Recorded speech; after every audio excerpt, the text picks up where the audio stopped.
Իրիկուն, Հովհաննես Թումանյան։ Արևը շատ էր հոգնել, ման էր եկել ամբողջ օրը։ Հերիք է, գնամ պարկեմ ու քնեմ։ Տերևը ուրախ սվսվում էր, որ կանգ առավ։ Էս ինչ է, արևն էլ չի երևում, ես էլ պարկեմ ու քնեմ։ Թռչնակը երգում էր ծառի վրա, հանկարծ լռեց։ Էս ինչ է,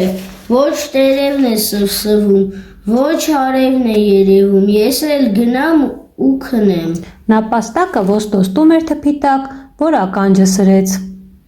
Էս ինչ է, ոչ թռչնակն է ծլվելու, ոչ տերևն է սվսվում,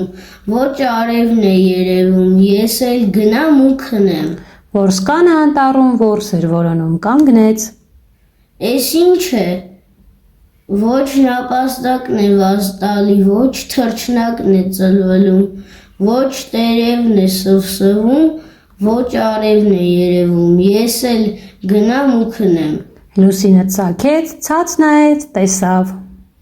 Ինչ լավ է, ոչ որսորդն է մանգալի, ոչ նապաստակն է վաստալի, ոչ թռչնակն է ծլվելու, ոչ տերևն է սվսվում, ոչ արևն է երևում, մենակ ես եմ, որ անքում քեֆ եմ անում երկնքում։